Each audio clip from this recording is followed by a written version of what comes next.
Hello ஸ்கிசோஸ் how are you all? இந்த செக்மெண்ட்டில் நம்ம என்ன பார்க்க போகிறோம் அப்படின்னா as I said சுபம்னு ஒரு தெலுங்கு படம் வந்திருக்கு. It's available on Jio Hotstar. அதெல்லாம் நீங்கள் போய் பாருங்கள். ஆல்ரெடி நான் அந்த வீடியோ போட்டிருக்கேன். அதை பார்க்கலாம், அதை பார்த்துட்டு அப்புறமேட்டா ஜியோ ஹாட்ஸ்டார் போய் படத்தை பாருங்கள். That's set. அந்த அப்படியே சொல்லிட்டு ஓரம் வைப்போம். That set apart. நாம் இப்போ என்ன பண்ண போகிறோம்னா சோஷியல் மீடியா கலவரங்கள் சுபம் படத்தை பற்றி இன்டர்நெட்டில் என்னமா பேசப்படுது, ஒரு டிஸ்கஷன்ஸ் என்ன இருக்குங்கிறத நம்ம இந்த செக்மெண்ட்டை ஃபுல்லாக எக்ஸ்ப்ளோர் பண்ணுவோம். வாங்க அடுத்தது நேராக எக்ஸ் தளத்தில் போய் போவோம். எக்ஸில் என்ன தான் பேசி வச்சுருக்கேன்னு பார்த்துருவோம். Come on X show me. Shravani Lakshmi is Gayathri. Shravani Lakshmi convincing plays is traditional soft spoken wife. Overall she looks beautiful and acts convincingly. நல்ல பர்ஃபார்மன்ஸ் தான். ஆக்சுவலி இவங்க நியூ ஃபேஸஸுங்கிறதால இவங்க பர்ஃபார்மன்ஸும் நல்லா இருக்குது, அப்ரிஷியேட்டபுளாக இருக்குது. திடீர்னு ஒரு டை மாதிரி ஒரு ஏஜ் லுக்காக இவங்களே காட்டுறப்ப நமக்கு தெரிய மாட்டேங்குது இவங்க எங்கே இருந்தவங்க இவ்வளோ ஏஜ்டானு. கிட்டத்தட்ட ப்ராஸ்டியூட்ஸ்லாம் அவ்வளோ சூப்பராக பண்ணியிருந்தாங்க. அந்த ஒரு பர்சனும் அந்த ஒரு ஃபேஸ் நமக்கு ஃபெமிலியர் இல்லாததால் அவங்கள ஏஜ்டாக நம்ம ஈஸியாக பார்க்க முடியுது, அக்செப்ட் பண்ணிக்க முடியுது. அது இன்னும் எக்ஸ்ட்ராடனரியாக இருந்துச்சு. இவங்களால ஏஜ்டாக நடிக்கிறாங்க அப்படிங்கிற மாதிரி இருந்துச்சு. அது ஒரு நல்ல ஒரு ப்ளஸ் பாயிண்ட். அந்த பரிச்சயம் இல்லாத ஃபெமிலியரிட்டி இல்லாத ஒரு ஃபேஸ்க்கு you can mould them like anything. அது ரொம்ப அழகாக கிளிக்காக இருந்தது. இந்த காஸ்ட்டுக்கு மிகப்பெரிய ப்ளஸ் நினைக்கிறேன். ஸ்ரீரோய் just what Subham I loved it. Crisp second 2 hour that kept me hooked throughout. Samantha's performance felt a bit forced. A real comedian might felt fit better.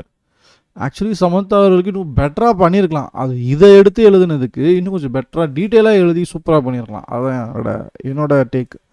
Every thing else was natural and well done. எஸ் சுதம் ஷுவா யாருன்னு தெரில.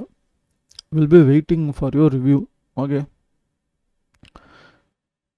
గిస్పటి పెడ్లాం దొరుకుదా ముముందు என்ன சொல்ல வராங்க தெரியலையே. ఒక్కసారి బాగుంటారు, ఒక్కొక్కసారి లోపల ఏదో దాచుకున్నట్టు ఉంటారు. ఏమన్నా ప్రాబ్లం ఉంటే నాతో వచ్చి డైరెక్ట్ గా చెప్పండి. ఏమన్నా ఉంటే చెప్తే ఇద్దరం కలిసి సాల్వ్ చేసుకుందాం కదా. ఈసారి ఏమన్నా ఉంటే నాతోనే వచ్చి చెప్పాలి మీరు ఫస్ట్. సరేనా? ఏంటి సరే సరే. ఒక్కసారి బాగుంటారు. Next Ruth is the middle name. Ruthless is the battle game. ஆடா பாவேலா ஃபயர் ஓடுறானுங்க. சாம் கல்சா மூவி ரெக்கோ. தவசி கனடா. Slow burn whodunit set in 90s village வேற inspectors disappear long buried secrets. ஜி5ல இருக்கு, பார்க்கணும். சுபம் Telugu. when a super prop possesses housewives, the husband must face both spirits and their own patriarchy. Jio Hotstar. சிம்பிளாக சூப்பராக போட்டிருக்கேன் சினிமாவில். Next Shubham is an absolute cinema. Simple execute very interestingly. I guess this is the only horror comedy I have enjoyed in the past 5-10 years. I also feel many people should watch this to see how you can make progressive movies and still make it so much fun. Progressive நல்ல விஷயம் அது. Okay, that's very debatable. It's not because I'm skipping it because it will create controversy, because it's debatable. அதாவது எது controversy, எது patriarchy, எந்த அளவுக்கு refine பண்ணுறோம். இப்போ இந்த படத்தில் காட்டுற அளவுக்கு ஒரு டம்மஸ்ட் பேட்ரியார்கி தான் சொசைட்டியில் இருக்கானா இல்லை. ஆனால் அந்த மாதிரி டம்மஸ்ட் பேட்ரியார்கி இல்லையானா அப்படி சொல்ல முடியாது. அந்த ஒரு டெஸ்ட் கேசஸில் டிஃப்ரெண்ட் டைப்ஸ் ஆஃப் பேட்ரியார்கி இருக்குது. இதெல்லாம் எல்லோரும் பெருதளவில் பார்த்து இதை பற்றிலாம் நாம்ளே வாய்ஸ் அவுட் பண்ணலாம். இந்த மாதிரி பேட்ரியார்கிலாம் பற்றி ஏன்னா பைத்தியக்காரத்தனமாக இருக்க, இதெல்லாம் பண்ணுறது ரொம்ப தப்புடா. இந்த ஆல்ஃபா மேல் பண்ணுறதோ பொண்டாட்டியை அடக்கி ஆள்றங்கிற பேரில் பைத்தியவர்த்தனம் பண்ணுறதெல்லாம் நம்ம கால் அவுட் பண்ணிடலாம் ஈஸியாக. நமக்கு புரியாத பேட்ரியார்கிக்கு நிறையா இருக்குது. எனக்கே தெரியாத புரியாத பேட்ரியார்கிகள் பல இருக்கும். எனக்கே தெரியாது, ஆனால் அது பேட்ரியார்கிகளாக இருக்கலாம். அந்தமாரி விஷயங்கள் கால் அவுட் பண்ணியிருந்தேன். அந்தமாரி கொஞ்சம் ஒரு செல்ஃப் அவேர்னஸாக ஏதோ ஒரு வகையில் ஒரு நம்மளை செல்ஃப் ரியலைஸ் பண்ணுற அளவுக்கு ஒரு பேட்ரியார்கியாக இருந்தால் அது மேபி இன்னும் நான் ரொம்ப பயங்கரமாக வாவ் எலமெண்ட்டாக இருந்திருக்கும். Because this is like a very old school பேட்ரியார்கியாக இருக்குது. அதாவது நம்ம அம்மா அப்பா காலத்தில் இருந்த பேட்ரியார்கியை இப்போ காட்டுறாங்க. கிட்டத்தட்ட அந்த படத்தில் சொல்கிற மாதிரி சிம்பிளாக ஸ்பாயில் பண்ணி சொல்கிறேன்னா, நீங்கள் பல தடவை பார்த்த மாதிரி வயசானவங்க சீரியல் முடிகிறது என்னன்னு பார்க்கணுன்னு வந்து பண்ணிக்கிட்டு இருப்பாங்க. அந்த ஏஜ் குரூப்பில் என்ன பேட்ரியார்கி, அதிலோட ரெமினன்ஸ் ஆஃப் த பாஸ்ட்டுங்கிற மாதிரி அப்போ இருந்தது இப்போ எப்படி இருக்குது அப்படிங்கிற பேட்ரியார்கியை கால் அவுட் பண்ணுறது fine. But still it's old school. அது ரொம்ப பழசு. அதே ஆல்ரெடி நிறைய பேர் பிரேக் பண்ணி வந்துட்டாங்க. இன்னும் நிறைய பேர் அங்கேயே லேக் ஆகியிருக்காங்க. நான் சொல்ல வருது இன்னும் பயங்கரமான இன்னும் எக்ஸ்டென்சிவான பேட்ரியார்கியை பற்றி பேசி செல்ஃப் அவேர்னஸ் கொண்டு வந்து ஒரு டிபேட்டபிள் டாப்பிக்காக ஆக்கியிருந்தால் இன்னும் ப்ராக்ரெசிவாக இன்னும் பெட்டராக இருந்திருக்கும். I think that would mean it's a progressive film. Because this is not a progress. இது வந்து எவால்விங் பட் சிம்பிளி பேக்வர்ட்ஸுங்கிற மாரி. என்னடா இன்னும் 50 வருஷத்துக்கு முன்னாடி சொல்ல வேண்டிய கதையை இன்னும் சொல்லிக்கிட்டு இருக்கீங்கிற மாதிரி இருக்குது. ப்ராக்ரெசிவாக அடுத்த ஒரு 20 வருஷத்துக்கு என்ன கதையை சொல்லணுமோ அதை சொல்லலை. I feel that way, I don't know why. So அதனால் இது இட்ஸ் டிபேட்டபிள். சில பேருக்கு இந்த ஸ்டேஜுக்கே இன்னும் நிறைய பேர் வரலை, கொண்டு சேர்க்கலை, அதனால இதை பேசுறதுக்கான தேவை இருக்குதுன்னு நினச்சாலும் சந்தோஷம் தான், நல்லது தான். இதை விட இன்னும் பெட்டராக பேசினா சீக்கிரமாக ப்ரோக்ரெசிவ் ஆக முடியும். the more and more the greater reach you could go, the more potentially அந்த ஒரு வேவ் ஒன்று இருக்கும்ல. இப்போ பெரியார் அவர்களும் உமன் எம்பவர்மெண்ட் பற்றி பேசியிருக்காங்க. எவ்வளோ டைமில் இருக்க ஃபிலிம் மேக்கர்ஸ் யாரெல்லாம் பேசியிருக்காங்க. இன்ஃபேக்ட் உமன் எம்பவர்மெண்ட் பற்றி நம்ம பூலே அவர்களும் பேசியிருக்காங்க. அந்த மாதிரி டிஃப்ரெண்ட் ரீஜன்ஸில் பேசியிருக்காங்க. ஆனால் ஒரு ஒரு ஒரு கண்ட்ரி லெவலில் ஒன் உமன், இப்போ இந்திரா காந்தி அவர்கள் வந்து பிரைம் மினிஸ்டர் ஆகிறப்ப, India's first female prime minister ஆகிறப்ப அந்த உமன் எம்பவர்மெண்ட் வேவ் எவ்வளோ இருந்துச்சு, அந்த டைமில் அது எப்படி அது உமன் எம்பவர்மெண்ட்டாக பார்க்கப்பட்டுச்சுங்கிறது ஒரு இதுவாக இருக்குது. நேருவோட பொண்ணு அப்படிங்கிறதுக்காக கிரெடிபிலிட்டி வந்துச்சா, அது ரெஸ்பெக்ட் அண்ட் ஏர்னிங் வந்துச்சா, இல்லை ஒரு உமனாக அவங்களோட பாலிட்டிக்ஸ் அவங்களோட செயல்பாடுகள் அதனால அவங்க பிக்கெஸ்ட் பிரைம் மினிஸ்டர் ஆனாங்கன்னா ரெண்டுமே இருக்குது. அதில் ஒன்று மட்டும்தான் இருந்துச்சுன்னு சொல்ல முடியாது, ரெண்டுமே இருக்குது. அவங்களோட கவர்னன்ஸில் நல்லதும் இருக்குது கெட்டதும் இருக்குது.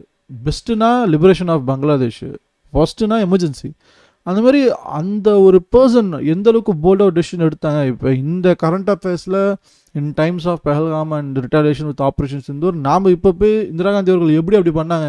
ஜியோ பாலிட்டிக்ஸ் அவ்வளோ இந்தியாவுக்கு அகேன்ஸ்டாக இருக்கிறப்ப கூட house boldly shoe took a stand for country அப்படிங்கிறத இப்போயும் பாராட்டுறோம், ப்ரைஸ் பண்ணுறோம். அந்த மாதிரி everything certain things does have a different perspectives.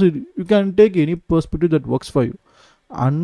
Unless it's regressive, you can choose any perspective that you can, that could make potentially could be a better solution, or it could progress the society. அந்த விதத்தில் நான் பார்க்குறேன்.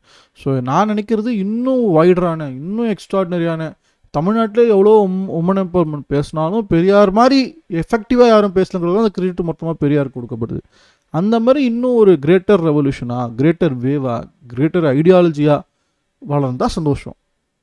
இல்லை அது கொஞ்சம் வேறு இடத்துல 2-3 சிக்கல்கள், எல்லா ஐடியாலஜிலையும் ஒரு சில சிக்கலில் போய் மாட்டோம். அது நேம் கால் பண்ணுறதுல பிரயோஜனம் இல்லை. ஏதோ ஒரு டாக்ஸிசிட்டி வந்து சேரும் எல்லா ஐடியாலஜிலையுமே. எனி ஐடியாலஜி நீங்கள் வேர்ல்டில் எடுத்துக்காங்க, ஒரு டாக்ஸிசிட்டி எல்லாத்துலேயும் இருக்கும். ஸோ டாக்ஸிசிட்டிஸ் யூனிவர்ஸில் அதை முழு புரிஞ்சுக்கணும். டாக்ஸிக்லாம் தனி ஐடியாலஜின்னு பார்க்குறத விட எல்லா ஐடியாலஜிலும் டாக்ஸிசிட்டி இருக்கும். That's universal.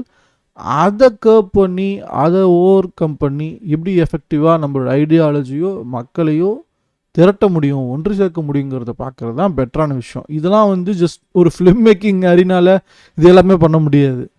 Film making is films are kind of a reflection of society, அவ்வளோதான். என்னவா இருந்துச்சு, என்னவா இருக்குது, என்னவா இருக்கலாம்னு காட்டுற ரிஃப்ளெக்ஷன் மட்டும் தான் ஃபிலிம்ஸே தவிர என்ன பண்ணணும், வாழ்க்கை எப்படி வாழணுங்கிற ஒவ்வொரு விஷயத்தையும் ஃபிலிமாலேயே சொல்ல முடியுமானா அப்படி சொல்கிற படங்கள்லாம் யாருங்க பார்க்க மாட்டாங்க. அதெல்லாம் ஆர்ட் ஃபிலிம். அங்கெல்லாம் இவங்க போக மாட்டாங்க. அப்படி படம் வந்தாலும் இவங்களாம் திருப்பிட்டு போயிடுவாங்க. So what I'm trying to say is it's ஹியூமனாக இந்த மாதிரி ஒரு படம் பார்த்தோமா, இதை பார்த்து நம்ம டிஸ்கஸ் பண்ண டிபேட் பண்ணுறோமா, இதை விட பெட்டராக அடுத்த லெவல் கொண்டு போக முடியுமான்னு நம்ம பார்க்கலாமே தவிர அது apart from that there is nothing. இப்போ ஒரு 5 நிமிஷம் பேசியிருப்பேன். இந்த ரேண்ட் எதுக்கு ஏன்னே புரியாமல் குழம்பி இருந்தீங்கன்னா என்னோட யூடியூப் சேனலில் ரெக்கமெண்ட் பண்ணி, ப்ரோ சூப்பராக பேசுகிறோம் அந்த பையன் பாருங்களேன் ரெக்கமெண்ட் பண்ணா, தலைவன் இந்த 5 நிமிஷம் இப்போ நான் ஃபெமினிசமாக ஐடியாலஜி பற்றி பேசுறதை பார்த்தா என்னடா ரேண்ட் பண்ணிக்கிட்டு இருக்காங்க, வளரிட்டு இருக்கான். ப்ரோ அதான் bro channel, just simply rant தான் ப்ரோ. ஒரு யூனிக்கான ஒரு கிட்டத்தட்ட ஒரு நம்மளோட ஹால்மார்க்கான எபிசோட்னா அது இதுதான் நினைக்கிறேன். Simply we just ranted, we blabbered some shit. Swagger shows sharp எல்லாம் சாம் கல்ஸ்லாம் வந்துக்கிட்டே இருக்குது. சீரியல்ஸ் ఎంతల ఆడవంటి పిచ్చిన్ల மருதுண்டி అని భలే చూపించారు. சீரியஸாக படிக்க ரொம்ப கஷ்டமாக இருக்குங்க. All the 3 main ladies and 3 men carried out the entire film. Good. Sam did not have much scope, only limited for a few scenes. Sad but true. Good concept and nice film. Some horror scenes are good. Some horror comedy scenes are great. Okay, not just good, it's great. Next. Next. Vision of Champ. Okay. Shubham, good horror comedy with crisp runtime and message conveyed in a better way along with storyline instead of sneaking it out of nowhere when they ran out of content. Nice time pass film. Good one from Sam Production. Great. Vignesh Villain. I think this one sums it up better நினைக்கிறேன். So that's it. இதோட முடித்து கொள்வோம். என்ன சொல்கிறீங்க? So that's it guys. That's it from my end. I hope you enjoyed all this social media கலவரங்கள் of related to the movie Shubham. It's a Telugu film. It's available in Jio Hotstar. Also available in Telugu, Tamil, Malayalam. So other Indian language dub பண்ணி தான் வச்சுருக்காங்க. Two watch it என்ன Jio hot star பாருங்கள். படத்தை பார்த்துட்டு எப்படி வச்சுங்கிறது comment செக்ஷனில் தெரியப்படுத்துங்க. ஸோ இப்போதைக்கு அவ்வளோதான். இன்னொரு நல்லபடியாக சந்திக்கிறேன் கூட சீக்கிரம். Take bye. See you all. Peace out.